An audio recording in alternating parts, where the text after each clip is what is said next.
성녀 마리아 고레띠. 마리아 고레띠는 1890년 10월 16일 이탈리아 앙코나의 코리날도에서 부친 루이지 고레띠와 모친 아순타 갈리니 사이의 6자녀 중 맏딸로 태어났다. 그녀의 부친은 정직하고 부지런한 농부였으며 모친은 참된 삶의 가치를 알고 주님을 두려워할 줄 아는 분이었다. 그들은 자녀들이 사랑의 소산이며 하느님이 선물임을 잘 알고 있었고 자녀들에게 하느님이 크신 사랑과 기도하는 법, 순명, 죄와 악에 대하여 가르치는 데에도 소홀함이 없었다. 그 가정은 비록 가난하였지만 모두들 서로 사랑하였으며 주님의 평화와 기쁨으로 가득 차 있었다. 마리아는 상냥하고 침착하며 예의 바르고 개방적인 성격을 가진 아이였다.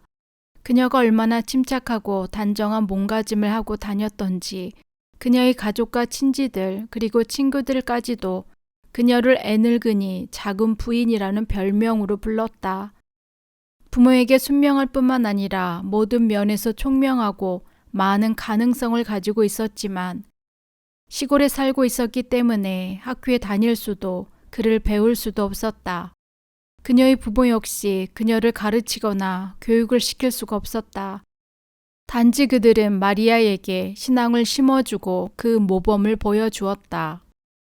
마리아가 6살 때 집안 형편으로 인하여 정들었던 곳을 떠나 팔리아노 가까이에 있는 꼴레지안 투르코로 이사하였지만 가세는 점점 더 기울어져 꽁가에 있는 페리에데라는 곳으로 다시 떠나야만 했다. 처음 얼마 동안은 희망과 기쁨으로 가득 차 있었다. 그러나 습하고 비위생적이며 말라리아의 온상인 이 폰티네 늪가에 자리를 잡은 것이 얼마나 위험한지는 생각도 하지 못하였다. 루이지는 자신의 땅을 갖기 위해 열심히 일하였다. 지난 수년 동안의 고생을 생각해 볼 때 지금은 행복하다고 생각하였다. 그러나 힘든 노동과 기후 때문에 시름시름 앓기 시작하더니 급기야 추수를 앞두고 자리에 눕고 말았다. 때마침 농장 주인이 이러한 모습을 보아 더 이상 일을 할 수 없음을 알고 다른 사람에게 일을 맡기기로 작정하였다. 다음날 농장 주인의 말대로 조바니 세레넬리와 그의 아들 알렉산더가 함께 왔다. 그의 아들 알렉산더는 17살로 어려서 어머니를 잃고 친척들 밑에서 자라나 12살 때부터 선창에서 일을 하면서 저속한 생활에 익숙해 있었다. 루이지는 여러 가지 생각 끝에 같은 고향 사람으로 비슷한 처지에서 고생하는 이들과 함께 살기로 결정하고 방을 나누어 사용하기로 하였다. 처음 몇 주간 동안은 모든 게 잘 되어 나갔다. 새로 이사온 사람들은 부지런한 일꾼들이었다. 그들은 종일 쉬지 않고 일하였으며 추수도 잘 끝마칠 수 있었다. 그러나 장마와 겨울이 돌아오자 늙은 조반니는 술을 마시기 시작하였다. 다시는 술을 마시지 않겠다고 결심하였지만 이전의 습성을 버릴 수 없었으며 참을성 없고 언제나 투덜대는 불평 많은 사람이 되었다. 그의 아들 알렉산더 역시 이전의 나쁜 성향들을 드러내기 시작하였다. 이러한 여러 가지 이유로 가족 간의 말다툼은 시작되고 더 큰 근심을 집안에 끌어들였던 것이다. 1900년 마리아가 10살 때 그녀의 아버지 루이지는 그곳 늪지대의 유독한 안개와 말라리아 때문에 건강은 더욱 악화되었고 설상가상으로 내막염에 걸려 결국 가난과 역경 속에 사랑하는 가족을 남겨두고 그만 세상을 떠나고 말았다. 아버지의 죽음은 그녀와 그녀의 가족에게는 커다란 아픔과 시련이 아닐 수 없었으며 무엇보다도 유혹과 위험이 많은 그곳에서 가정을 이끌어 나가기에는 어려운 일이었다. 루이지가 병중에 있을 때 마리아는 그녀의 어머니를 도와 어른들과 같이 거친 일에도 싫은 표정 없이 가게를 도왔다. 마리아는 가난으로부터 벗어나고자 가족을 위해 힘든 일과 노력을 아끼지 않으신 아버지께 깊은 애정을 갖고 있었다. 병상에 계실 때에는 오랫동안 아버지 곁에 앉아 함께 지냈으며 아버지를 좀 더 편안하게 해드리기 위해 항상 웃음을 잃지 않았다. 그리고 피곤에 지쳐 주무시는 아버지 곁에서 열심히 묵주 기도를 바치곤 하였다. 마리아는 어머니를 대신하여 하루 종일 빨래하고 음식을 준비하며 동생들을 돌보고 집안일을 해나갔다. 그러면서도 그녀는 동생들에게 자신이 어머니께 배웠던 기도를 가르치고 예수님의 생애와 그분의 사랑, 성모 마리아의 고통과 그분의 겸손, 그리고 하느님의 충실한 종이었던 요셉의 이야기들을 들려주었다.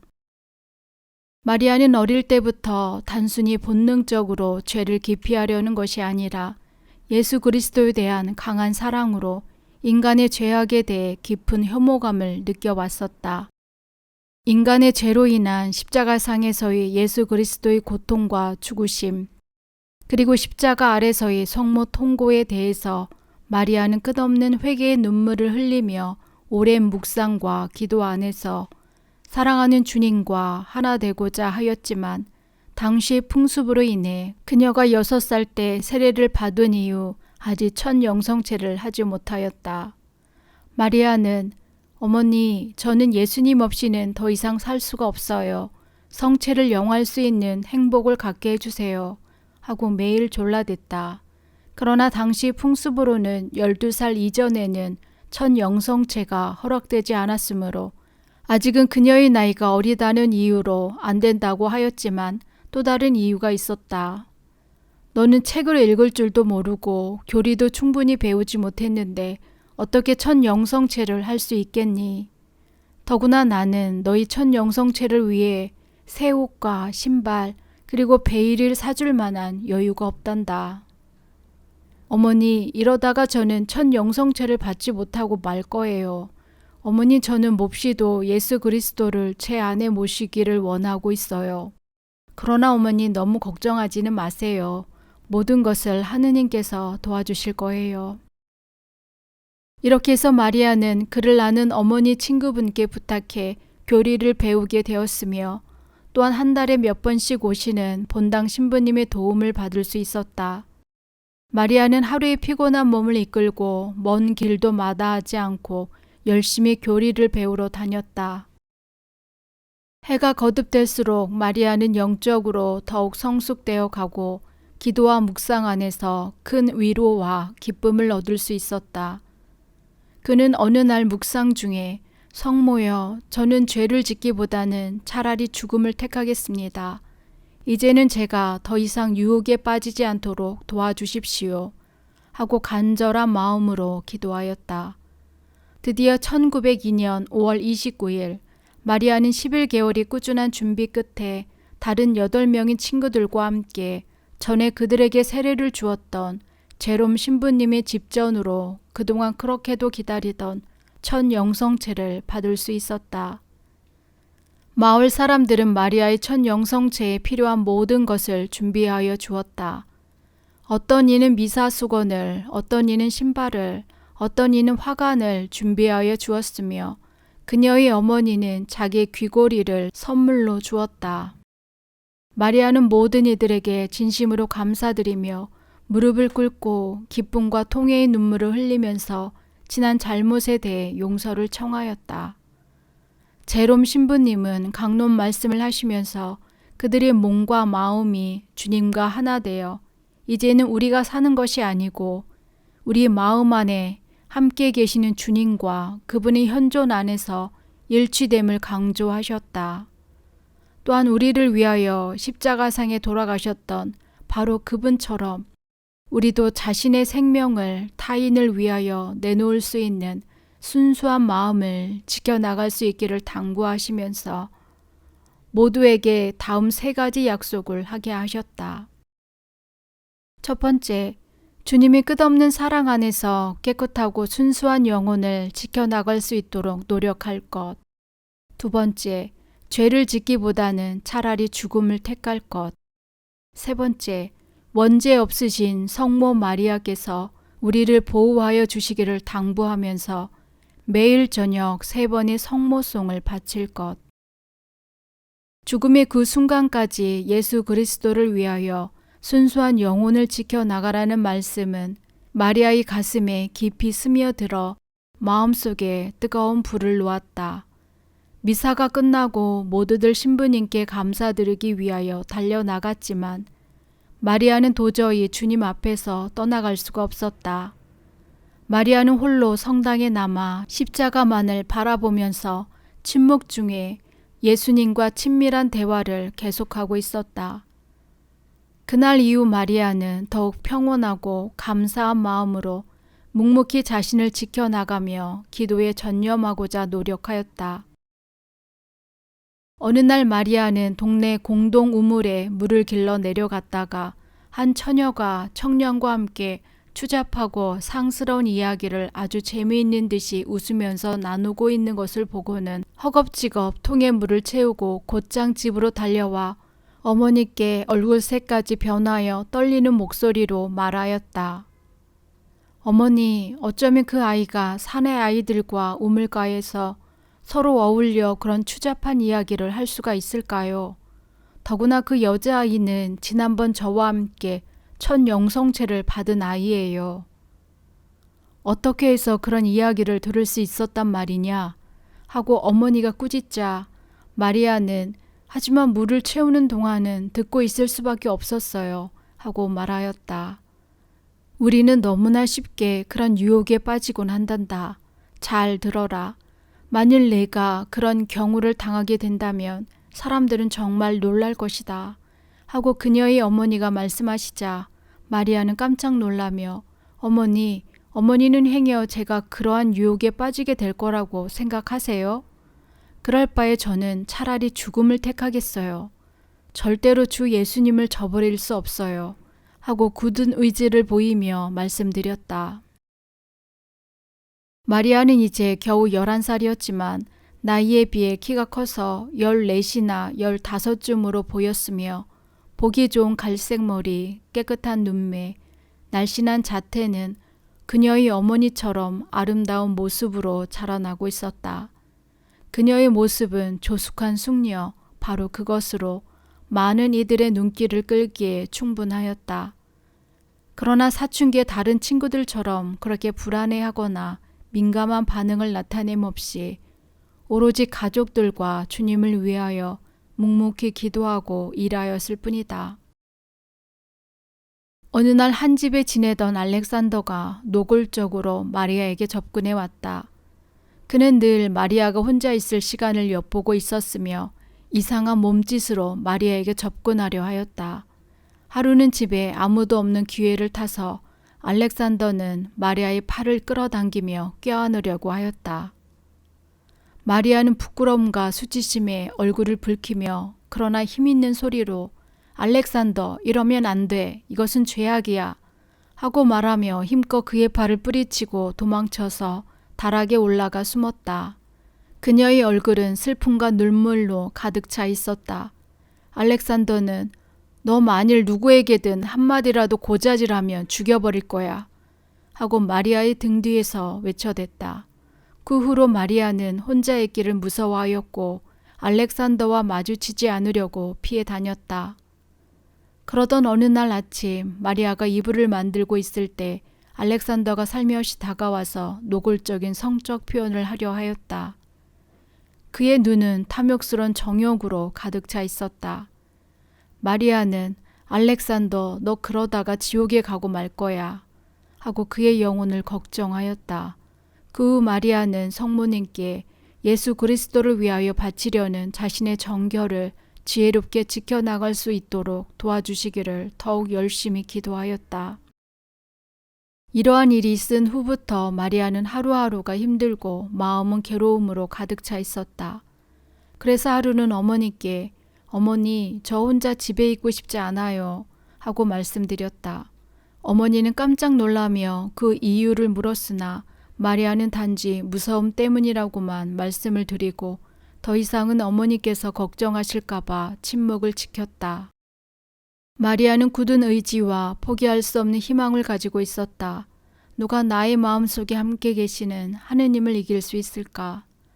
마리아는 자기의 일로 인해 한 집에 살고 있는 모두가 불편을 느끼지 않도록 누구에게도 알렉산더에 대해서 말하지 않았다. 조반니의 가족과 함께 농장 일을 하지 않을 수도 없었기 때문이다. 마리아는 알렉산더와 집에 함께 있지 않는 것이 최상의 방법임을 깨닫고 더욱 몸가짐을 신중히 하였다. 마리아에게 한 가지 커다란 위로가 될 수 있었던 것은 주님의 십자가상의 고난과 성부님의 지극한 사랑을 느끼며 묵상하고 로사리오 기도를 드릴 때였다. 그녀의 마음속에는 죄를 짓기보다는 차라리 죽음을 택하겠다는 굳은 결의가 가득 차 있었다. 그러나 마리아는 알렉산더의 마음속에 활활 타오르고 있는 욕망의 불길을 짐작하지 못하였다. 알렉산더는 아무도 몰래 그녀를 소유할 수 있는 완벽한 기회를 노리고 있었다. 어느 찌는 듯한 여름 토요일 오후, 조반니의 재촉으로 모두들 일하러 나가고 집안에는 마리아 혼자서 설거지를 하고 있었다. 알렉산더는 줄곧 설거지를 하고 있는 마리아를 지켜보더니 무슨 생각이 났는지 방으로 들어가 찢어진 셔츠 하나를 들고 나왔다. 알렉산더는 셔츠를 마리아에게 내밀며 마리아, 내 셔츠를 좀 꿰매줘. 내일 미사 때 입고 갈 건데 잘못하여 찢어졌어. 오늘 오후까지 침대 위에 놓아두면 좋겠어. 하고는 알듯 모를 듯한 이상한 미소를 지으며 마당으로 뛰어나갔다. 마리아는 묵묵히 설거지를 계속하고 있을 뿐 아무런 대답도 하지 않았다. 거절하고 싶었지만 남을 위하여 살겠다는 마음 때문에 허락하였다. 알렉산더는 마구간에서 소를 메고 있었지만 머릿속에는 오직 한 가지 계획으로 가득 차 있었다. 그는 자신의 계획을 머릿속에 그려보았다. 그것은 아주 확실하고 성공하기에 충분할 만큼 치밀한 계획이었다. 지금쯤 마리아는 조용히 침대에 앉아 옷을 손질할 것이고 이제 2살 된 마리아의 여동생 데레사는 자고 있을 것이며 집안에는 아무도 없으니 살며시 들어가 방문을 자물쇠로 채우고 나서 이렇게 쉬운 것을 가지고 그는 혼잣말로 중얼거리며 얼굴에 미소마저 띄우고 있었다. 생각이 여기에 미치자 알렉산더는 소를 몰고 마당으로 나갔다. 아순따는 타작하는 기구가 없어서 그들이 고안해낸 방법으로 일을 할 생각이었다. 즉 콩 무더기를 마당에 쌓아놓고 아이들이 마차를 타고 그 위를 왔다 갔다 하였다. 아순따는 쇠수랑으로 콩 무더기를 뒤적거리며 아이들이 노는 모습을 보며 생각에 잠겨 있었다. 마리아의 오빠 안젤로는 이제 제법 커서 한 몫을 하고 어쩌면 저렇게 제 아버지를 닮았을까. 저 아이가 자랄 때까지 조금만 참고 지내면 모든 게 다 잘 될 거야. 둘째 마리아는 그지없이 착하고 살림꾼이며 얌전하니 훌륭하게 성장할 수 있을 거야. 아순다는 일의 피곤함보다도 아이들의 사랑스러운 모습에 마음이 뿌듯해 있었다. 이때 알렉산더가 마차를 멈추고 뛰어내리며 저 대신 잠깐만 마차를 몰아주십시오. 깜빡 손수건을 방에 놓고 나왔어요. 곧 돌아올게요. 하고 아순다에게 말하였다. 그의 이마에는 제법 굵은 땀방울이 흐르고 있었다. 알렉산더는 집으로 뛰어들어갔다. 알렉산더는 집 안으로 들어온 다음 미리 준비해 두었던 긴 수건과 날카롭게 날이 선 10인치나 되는 칼을 숨겨가지고 소리나지 않게 부엌 문간에 들어섰다. 마리아는 순간 불안에 떨었다. 알렉산더는 마리아가 베란다에 있는 것을 보고는 짐짓 공구방에 들어가 딴청을 부리며 연장 찾는 소리를 내고 있었다. 이윽고 문이 활짝 열리며 알렉산더는 마리아, 잠시 이리 와봐 하고 마리아에게 말했다. 마리아는 알렉산더의 거친 목소리에 온몸이 떨려옴을 느끼며 더욱 불안해하였다. 다시 한번 큰 소리로 이것 봐, 잠깐만 이리 와보라니까 하는 소리에 마리아는 무엇 때문에? 라고 겨우 대꾸할 뿐이었다. 그는 아무런 대답도 하지 않더니 재빨리 다가와서 마리아의 팔을 거칠게 잡고서 그녀를 방으로 밀어 던졌다. 알렉산더는 계획했던 대로 문을 잠그고 미리 준비한 수건으로 그녀의 입을 틀어막고 바닥에 눕히려 들었다. 마리아는 이제 그가 무엇을 원하는지 확실하게 알 수 있었다. 알렉산더는 마리아를 깔고 앉아 칼을 들이대며 꼼짝하지 마라. 너는 이제 내 것이다.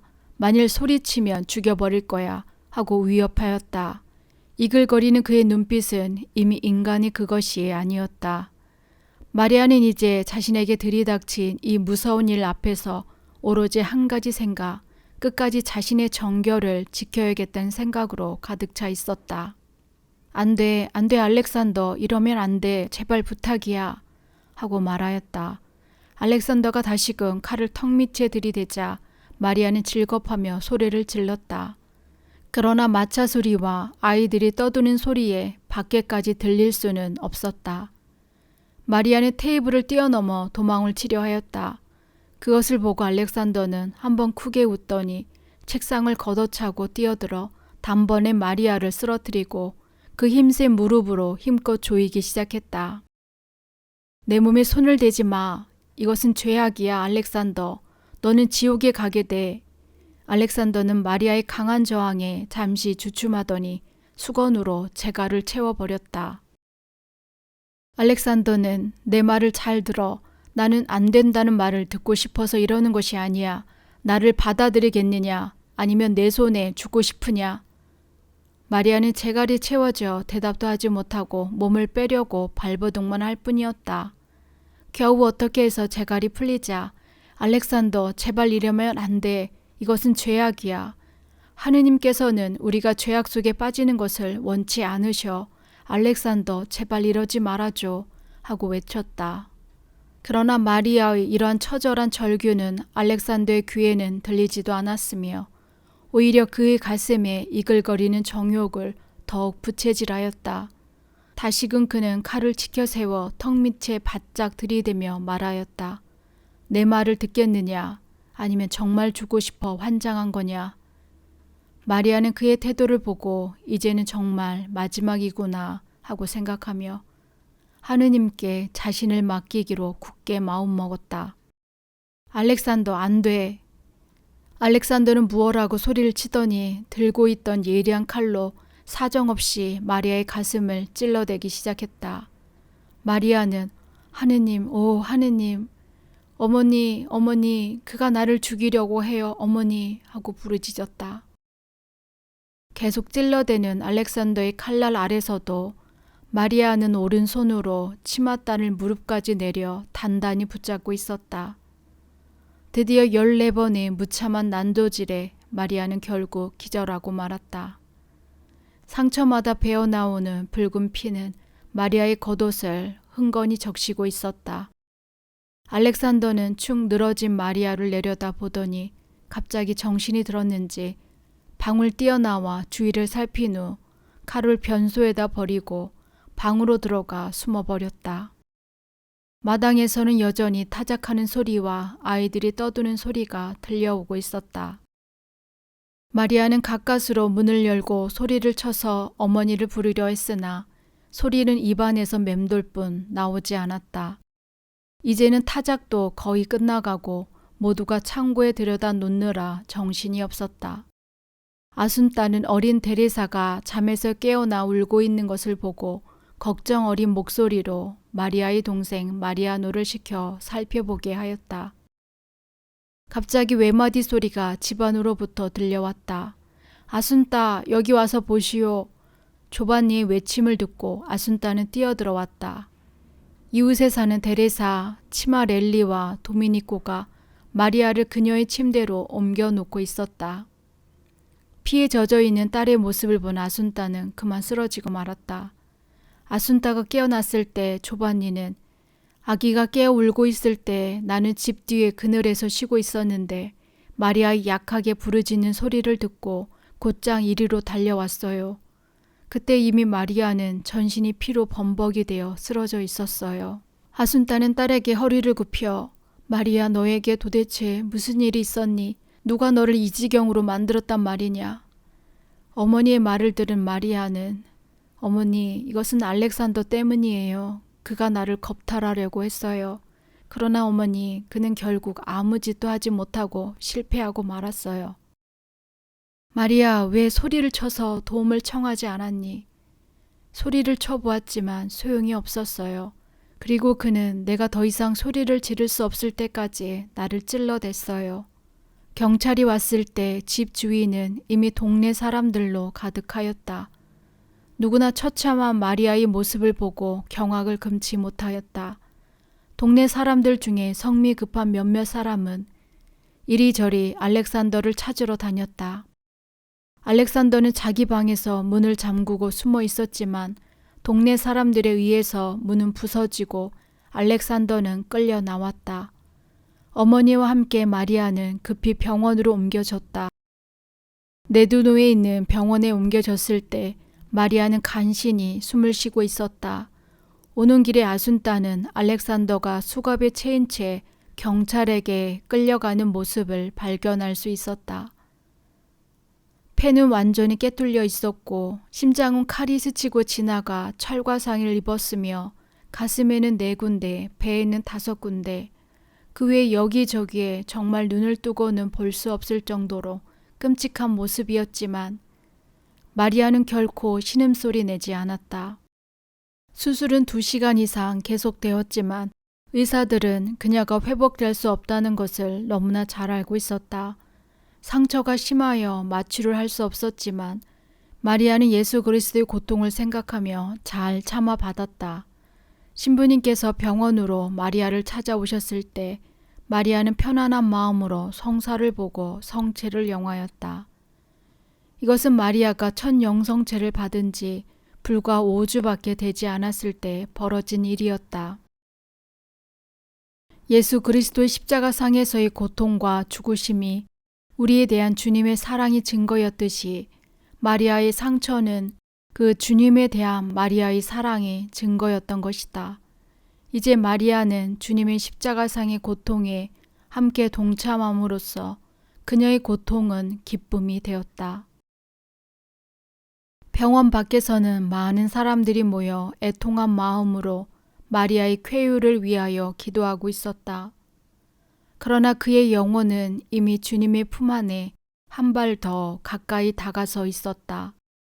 신부님께서 성체를 영해 주시러 오셔서 마리아를 바라보시며 마리아, 진심으로 알렉산더를 용서해 주겠느냐 하고 물으셨다.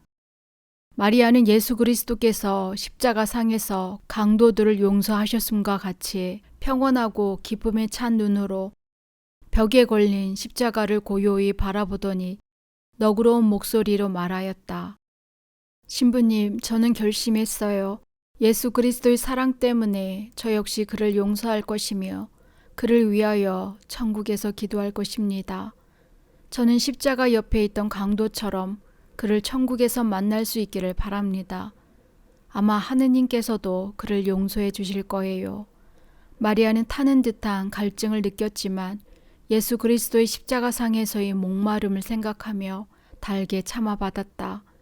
마리아의 이런 뛰어난 덕행에 함께 있던 신부님과 아순따 그리고 모든 이들이 눈물을 흘렸다. 이제 마리아의 기력은 급속도로 떨어져서 간헐적으로 고통을 참아내느라 눈만 찡그리고 있을 뿐이었다. 아순따의 눈에서는 하염없이 눈물이 흘러내리고 있었다. 이윽고 마리아는 어머니, 저를 용서해 주세요. 성모님께서 저를 기다리고 계세요. 하고 기쁨이 가득 찬 목소리로 아버지, 아버지, 아버지 하고 마치 그녀의 아버지와 함께 있는 것처럼 불렀다. 아순따가 허리를 굽혀 키스를 하자 마리아는 그녀의 팔을 한번 어루만지더니 스르르 손을 놓으며 마지막 숨을 거두었다. 1902년 7월 2일 예수 성혈 대축일 마리아는 그리스도에 대한 사랑 때문에 자신의 정결을 지키려다 영원한 그 주님과 하나가 되었다. 마리아의 영웅적 덕행은 얼마 되지 않아 이태리뿐만 아니라 세계 전 지역에 널리 알려졌다. 또한 많은 사람들이 마리아 고레티의 시성을 위하여 기도하였다. 그를 알고 있던 사람들은 그의 뛰어난 덕행을 잊을 수가 없었다. 알렉산더는 로마에 있는 레지나 첼리에서 재판을 받았다. 아직은 나이가 어리다는 이유로 30년 선고를 받고 시칠리 노동 형무소에서 지내고 있었다. 그러나 그는 뉘우치는 기색은커녕 용기를 가져라, 눈물을 그치고 두려워하지 말라, 박수 갈채를 받으며 귀향하리니 라는 노래를 지어 부르며 극성을 부렸다. 어느 날 신부님께서 그를 찾아갔을 때 그는 회개는커녕 오히려 화를 내면서 빈정거리는 말투로 내가 마리아를 잃은 것은 다 당신의 그 잘난 가르침과 태도 때문이요 라고 외쳐댔다. 그러던 어느 날 밤에 그가 감방에 혼자 있을 때 갑자기 향기롭고 그윽한 분위기가 그를 두려움에 빠뜨렸다. 이윽고 한 어린 소녀가 머리에 화관을 쓰고 한 손에는 백합을 들고 나타났다. 그녀가 서서히 다가왔을 때 알렉산더는 이미 제정신이 아니었다. 마리아가 얼굴에 환한 미소를 띠고 그에게 천천히 다가오고 있었다. 알렉산더는 급히 간수를 불러 갑자기 마리아가 나타나더니 아름다운 백합화를 내게 주었습니다. 내가 이것을 받아들었을 때 그 꽃들은 갑자기 촛불과도 같은 작은 불로 변했습니다. 어서 신부님을 불러주십시오 하고 부르짖었다. 감방의 간수들은 그가 미친 줄 알고 내가 신부님께 드릴 말씀이 있으면 글로 적어 보아라 하자 그는 감방 마루에 무릎을 꿇고 나는 내가 저지른 일에 대해서 진심으로 슬퍼하며 뉘우치고 있습니다. 나는 주님에 대한 사랑으로 죽기까지 자신의 정결을 지키려고 한 무죄한 소녀의 생명을 빼앗았습니다. 저는 제가 범한 죄와 잘못들을 진심으로 뉘우치고 있습니다. 하느님과 상처 입은 마리아의 가족 모두에게 용서를 청합니다. 하나의 생각이 내게 희망을 줍니다. 즉 저도 어느 날에 다른 모든 믿는 이들과 같이 주의 인자하신 용서를 얻을 수 있으리라는 것입니다. 그 후 알렉산더의 태도는 완전히 달라졌다. 그는 매일매일 자기의 지난 잘못을 반성하며 다른 죄인들을 위하여 꾸준히 기도하였다.